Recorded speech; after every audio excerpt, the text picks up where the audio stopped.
नमस्कार, मेरा नाम आलोक है। आप लाइव स्ट्रीम देख रहे हैं। बिहार में सियासी भूचाल आया हुआ है। क्या महागठबंधन में सच में सब कुछ ठीक है? क्योंकि बड़े बड़े जो नेता हैं महागठबंधन के, वो तो कह रहे हैं कि ऑल इज वेल है, सब ठीक है, कहीं कोई खराबी नहीं है। लेकिन जो बयान इन दिनों सियासी भूचाल लाए हुए हैं, हम बात कर रहे हैं आज विश्वमान के अध्यक्ष और आरजेडी के एमएलसी सुनील सिंह, राबड़ी देवी के मुंह बोले भाई।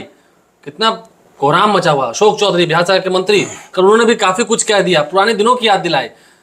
उस वक्त वो भी मंत्री थे, आज सुनील सिंह ने याद दिलाया। लेकिन लगता है कि सच में सुनील सिंह के जो बोल हैं, इससे महागठबंधन पर एक बड़ा फर्क तो पड़ रहा है। देखिए आलोक, सुनील सिंह ने आज कहा, आपसे ही कहा कि जो मैं बोल रहा हूं वह व्यक्तिगत रूप से बोल रहा हूं, राजद के विधान पार्षद के रूप में नहीं बोल रहा हूं। और वे लगातार नीतीश कुमार पर हमलावर हैं। जवाब उधर से अशोक चौधरी ने दिया। तो देखिए, सुनील सिंह ने जो लड़ाई छेड़ी वह बिहार के शिक्षा मंत्री चंद्रशेखर को मोहरा बनाकर लड़ाई की शुरुआत की। जो लड़ाई चल रही है चंद्रशेखर बनाम अपर मुख्य सचिव के पाठक के बीच में। देखिए, जहां तक मेरा अनुभव है और जो पॉलिटिकल पंडित बिहार के हैं वो इस बात को समझते हैं, सुनील सिंह कहीं पे निगाहें कहीं पे निशाना वाली चाल चल रहे हैं। बिहार के शिक्षा मंत्री प्रोफेसर चंद्रशेखर से उनकी कोई सहानुभूति नहीं है, लेकिन जिस तरीके से नीतीश कुमार के प्रति हमलावर हैं, लग रहा है सुनील सिंह के मन में कुछ पक रहा है। हमने कल भी कहा था कि 2022 वाले, 2005 वाले, 2010 वाले, 2015 वाले सुनील सिंह 2023 में नहीं है। 2024 में क्या होगा यह भी किसी को पता नहीं है। तो देखिए, एक बात को समझिए कि इस लड़ाई के कारण, सुनील सिंह के बयानों के कारण, आपने वह भी देखा कि कल रात में सुनील सिंह ने एक फेसबुक पोस्ट कर दिया था जिसमें उन्होंने अपने बारे में कहा, लेकिन इशारा नीतीश कुमार की ओर वही था। हाल प्रदेश के डैश डैश डैश हाँ, है। अंगुलीमाल और डाकू खड़क सिंह, ये सब सारी बातें उन्होंने कह दी, लेकिन आज उस पोस्ट को डिलीट करना पड़ा। तो देखिए, सुनील सिंह अब क्यों बोल रहे हैं ऐसा? सुनील सिंह तेजस्वी यादव के कहने पर बोल रहे हैं, यह बात नहीं मानी जा सकती है, ठीक है ना। सुनील सिंह निष्ठावान लालू परिवार के प्रति हैं, सभी के प्रति हैं, लेकिन जो सीधी निष्ठा है वो लालू यादव के साथ है। और इस बात को भी समझना पड़ेगा, लालू यादव को ही स्पष्ट करना पड़ेगा कि लालू यादव के बारे में कहा जाता है कि जब जब महागठबंधन की सरकार बनती है वो किसी न किसी से चिकोटी कटवाते रहते हैं, नीतीश कुमार चुटकी कटवाते रहते हैं। नीतीश कुमार को, जी, नीतीश कुमार को। पिछली बार रघुवंश प्रसाद सिंह थे। 2022 में पहले जगदानंद से शुरुआत की, फिर उनके बेटे सुधाकर सिंह ने, और अब सुनील सिंह ने। लेकिन एक बात को समझिए कि नीतीश कुमार के लिए आज भी बीजेपी इंतजार कर रही है। यदि इस लड़ाई का परिणाम कुछ और निकलता है तो क्या यह माना जाना चाहिए कि सुनील सिंह तेजस्वी यादव के राजयोग को कष्ट योग में बदल देना चाहते हैं? क्या तेजस्वी यादव को पैदल कर देना चाहते हैं, सत्ता सुख से वंचित कर देना चाहते हैं इस लड़ाई को छेड़कर? ठीक है ना। क्योंकि देखिए, मैं बार बार कहता हूं और आपको भी याद होगा, नरेंद्र मोदी और अमित शाह ने देश भर के भ्रष्टाचारियों के नाम गिना दिए थे, लेकिन नीतीश कुमार के नाम नहीं गिनाए थे जी। और आज जिस तरीके से महाराष्ट्र में हुआ, नीतीश कुमार हां कह दें, चाहे अभी जितना कहा जा रहा हो कि बीजेपी में उनकी वापसी संभव नहीं है, एनडीए में वापसी संभव नहीं है, बीजेपी उन्हें तुरंत वापस लेगी और कह देगी कि भ्रष्टाचारियों के खिलाफ कार्रवाई में नीतीश कुमार फिर से हमारे साथ हैं। परिवारवादी तो नहीं है, परिवारवाद का आरोप तो है ही नहीं, और भ्रष्टाचारी बर्दाश्त नहीं हुए, इसलिए नीतीश कुमार ने महागठबंधन को छोड़ दिया। ठीक है ना। तो नीतीश कुमार का स्वागत, यदि नीतीश कुमार आज फैसला कर लेते हैं तो बीजेपी वाले जो कहें वे स्वागत मखाना का माला लेकर, गुलाब की पंखुड़ियों का माला लेकर नीतीश कुमार के लिए तैयार रहेंगे और यशोगान प्रारंभ हो जाएगा, क्योंकि सामने 2024 है। देखिए, सुनील सिंह ने जैसी लड़ाई छेड़ी है, देखिए आपको हम एक उदाहरण, पुरानी कहानी बताते हैं जिससे आपको समझ में आएगा कि बनते हुए रिश्ते कैसे बिगड़ जाते हैं, और रिश्ते बनने की स्थिति हो तब भी कैसे खटास पैदा हो जाती है जी। आपको पता है, अभी स्वयं लालू यादव ने स्वीकारा है कि नेता प्रतिपक्ष बनाने में कर्पूरी ठाकुर के निधन के बाद मतलब लालू यादव को, उसमें नीतीश कुमार की भूमिका थी। जी। फिर 1990 में मुख्यमंत्री बनाने में भी नीतीश कुमार की भूमिका थी। लेकिन आपको यह भी पता है कि 1994 आते आते 1993 में ही प्रारंभ हो गया था, नीतीश कुमार और लालू यादव की राह अलग हो गई थी। ठीक है जी। और नीतीश कुमार ने 1994 में 1994 में समता पार्टी की स्थापना कर ली थी। जी। यह कहानी बहुत जोड़ी है इस प्रसंग में। जी। तो 1995 में चुनाव हुआ, समता पार्टी पहली बार चुनाव लड़ रही थी, लालू यादव की सत्ता को नीतीश कुमार चुनौती दे रहे थे और ऐसा लग रहा था कि बिहार में बहुत बड़ा परिवर्तन होने वाला है। देखिए, इस कहानी को आज भी सुनाने वाले आपको मिल जाएंगे। यह कहानी यदि आपको पुष्ट करनी हो तो जेडीयू के ही नेता हैं प्रोफेसर निहोरा प्रसाद यादव, वे इस कहानी को आपको सुनाएंगे ज्यादा विस्तार से। तो 1995 का चुनाव हुआ, लेकिन स्पष्ट जनादेश मिला लालू यादव की पार्टी को। तब अखंड बिहार था, तब 324 विधायकों की विधानसभा थी और जनादेश प्रचंड बहुमत मिला लालू यादव को। नीतीश कुमार जो सत्ता में आने का सपना संजोए थे, वे मुंह के बल गिरे।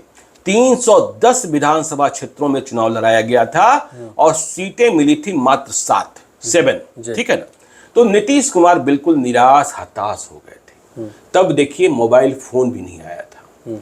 निहोरा प्रसाद, जिनके बारे में हम कह रहे हैं, निहोरा प्रसाद यादव, वे भी समता पार्टी के टिकट पर मसौरी से विधानसभा का चुनाव लड़े थे। तो नीतीश कुमार कमरे में बंद हो गए थे। अब बात हुई कि समीक्षा बैठक हो, यह हार क्यों मिली।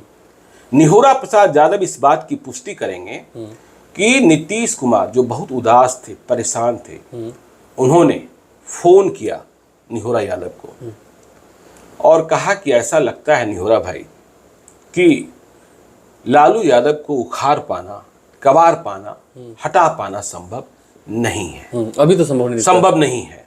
तो ऐसा है कि यदि लालू यादव हम लोगों को वापस बुलाते हैं तो चलना चाहिए, वापस चलना चाहिए। यह बात हो रही है 1995 के विधानसभा चुनाव के बाद, समीक्षा बैठक के पहले। तो नीतीश कुमार ने यह सुझाव दिया कि कल जो समीक्षा बैठक हो रही है उसमें यह आप प्रस्ताव रखिए। निहोरा प्रसाद यादव इसके लिए तैयार हो गए। अगले दिन बैठक शुरू हुई, सभी लोग बोले, निहोरा प्रसाद यादव ने यह प्रस्ताव रख दिया। तब भोला प्रसाद सिंह, जो हरनौत से ही आते थे, जिन्हें हंटर वाला भोला प्रसाद सिंह कहा जाता था, जिनके बारे में कहा जाता था बम चलिया गोला जीतेगा बम भोला, ठीक है ना। तो जैसे ही निहोरा प्रसाद यादव ने यह प्रस्ताव रखा कि लालू यादव बुलाते हैं तो चलें वापस, भोला प्रसाद सिंह ने कह दिया, आप लालू यादव की दलाली कर रहे हैं, क्या फालतू की बात कर रहे हैं, दलाल है। हाँ, क्या बकवास की बात कर रहे हैं। भोला प्रसाद सिंह अब है नहीं। तो नीतीश कुमार ने डपटा, ये आप क्या बात कर रहे हैं, ऐसी बातें कैसे कर रहे हैं। तो नीतीश कुमार तो भीतर से तैयार ही थे। लेकिन हुआ क्या कि उस समय लालू यादव के पास रंजन यादव थे और रंजन यादव ही लालू यादव के आंख नाक कान सब कुछ थे, जो फिर जेडीयू में भी आए थे। हाँ, फिर जेडीयू में भी आए, सांसद भी बने, ठीक है ना। लालू यादव से जब दोस्ती टूटी तो रंजन यादव को लगा कि बहुत मुश्किल से तो लालू नीतीश की दोस्ती टूटी है, फिर जुड़ रहे हैं, फिर ये जुड़ जाएंगे, तो हम न 3 में रहेंगे न 13 में रहेंगे। तो उन्हें समीक्षा बैठक में हुए इस प्रस्ताव पर हुई चर्चा की जानकारी मिल गई। तो लालू यादव गुस्से में थे ही। लालू यादव ने देख लिया था नीतीश कुमार की ताकत क्या है, सिर्फ 7 सीटें आई थी। तो लालू यादव ने हिंदुस्तान अखबार के एक वरिष्ठ पत्रकार को बुलाया और एक भड़काने वाला बयान, नीतीश कुमार को परेशान करने वाला बयान, नीतीश कुमार को अपमानित करने वाला बयान दे दिया। सुबह अखबार में खबर छपी हुई थी। नीतीश कुमार ने वह खबर देखी कि ये क्या, हम लोग तो क्या सोच रहे थे। उन्होंने फिर से निहोरा प्रसाद यादव को फोन लगाया कि देखिए, लालू जी तो अंडमान बोल गए, जैसे आज अंडमान बोला जा रहा है, लालू जी तो अंडमान बोल गए। तो वहां से जो घर वापसी, मतलब फिर दोनों भाइयों के लग रहा था कि हाँ, उसी समय एक हो जाएंगे, जो बहुत 2017 में फिर हुए, 2015 में फिर हुए, ठीक है ना। तो उस समय यह रास्ता बंद हुआ एक बयान के कारण, और इसके बाद ही नीतीश कुमार बीजेपी की ओर चल पड़े। पड़े। दीनानाथ मिश्र एक वरिष्ठ पत्रकार थे देश के, जो उन्हें लाल कृष्ण आडवाणी से मिलवाने को ले गए। और आपको पता है कि 1996 में पहला लोकसभा चुनाव नीतीश कुमार ने बीजेपी के साथ मिलकर लड़ा। तो जब ऐसे मौकों पर इस तरीके के अंड बंड बयान आते हैं तो माहौल तनातनी बढ़ जाती है। और देखिए, जो आज सुनील सिंह ने कहा, मुझे लगता है कि कई बातें वे भूल रहे थे, ठीक है ना। जैसे उन्होंने राजू सिंह की हत्या की बात कही, उन्होंने कह दिया 1995। तो 1995 में तो लालू यादव की सरकार थी। देखिए, साल भूल गए सुनील सिंह। 9 सितंबर 2005 को राजू सिंह की हत्या हुई थी। तब बिहार में न लालू यादव की सरकार थी, न राबड़ी देवी की सरकार थी, और न नीतीश कुमार की सरकार थी। तब बिहार में राष्ट्रपति शासन था। यह बात सही है कि हत्या के पीछे कई कारण थे, राजनीतिक षड्यंत्र था, राजनीतिक षड्यंत्र था। लेकिन अशोक चौधरी का जो नाम आया, अब तो अशोक चौधरी दोष मुक्त हैं। अशोक चौधरी के बारे में यह बात समझिए, अशोक चौधरी वैसे नेताओं में नहीं गिने जाते हैं, जाने जाते हैं, जो हत्या कराने वाले नेताओं की जमात के नेता हैं। मतलब अशोक चौधरी के बारे में कोई आपको ये नहीं कहेगा कि वो हत्या भी करा सकते हैं, ठीक है ना। यह उनके डीएनए में नहीं है, ठीक है ना। तो यह बात आज, ये बात उन्होंने भी कही कि जब अशोक चौधरी ने जंगल राज को लेकर सवाल खड़ा किया, हालांकि उन्होंने जंगल राज नहीं कहा था, उन्होंने कहा था कि लॉ एंड ऑर्डर पर सवाल खड़ा किए थे कि पहले का लॉ एंड ऑर्डर क्या था, तुलना की थी, कैसे रात को 8 बजे के बाद दुकानें नहीं खुलती थी। तो भाई, यह बात शुरुआत जैसे ही आपने नीतीश कुमार पर हमला बोला, तो नीतीश कुमार की ओर से बैटिंग करने के लिए अशोक चौधरी आ गए। क्यों आप ऐसी बातों को आगे लाना चाहते हैं जो 2005 के पहले के दिनों को याद कराए? और जब 2005 के पहले के दिनों को याद कराया जाएगा तो नुकसान किसको होगा? महागठबंधन को होगा, ठीक है ना। उस जमाने में किडनैपिंग हुई, उस जमाने में नरसंहार हुए, इस बात से आप इंकार नहीं कर सकते। अशोक चौधरी की शुरू के 2 लाइन्स को आप सही बता रहे हैं ना, जो लॉ एंड ऑर्डर उन्होंने कहा। हाँ, सही है, इसमें कहां शक है, इसमें कहां शक है कि 2005 में नीतीश कुमार ने मुख्यमंत्री बनने के बाद बिहार में विधि व्यवस्था को संधारित किया, नियंत्रित किया, और बिहार में नरसंहार बंद हुए, बिहार में अपहरण बंद हुआ। उस वक्त तो फिर ये भी कहा गया कि अशोक चौधरी भी मंत्री थे। नहीं, अब समझिए, इस बात को जो सुनील सिंह ने कहा, यह भी कह दिया कि ला ला ला ला लोरी दूध की कटोरी में मलाई खाया, बर्फ खाया। हाँ, लेकिन आप समझिए, 2000 की बात कर रहे थे सुनील सिंह। 2000 में अशोक चौधरी मंत्री कैसे बने थे? जरूरत किसको थी? अशोक चौधरी मलाई मांगने नहीं गए थे। 2000 का विधानसभा चुनाव याद कीजिए। 2000 के जब नतीजे आए तो किसी भी पार्टी को बहुमत नहीं मिला था। आरजेडी को भी नहीं, आरजेडी को भी नहीं मिला था। आरजेडी को कुल 124 सीटें आई थी 324 में से, ठीक है ना। उस वक्त भी अखंड बिहार था, उस वक्त भी अखंड बिहार था।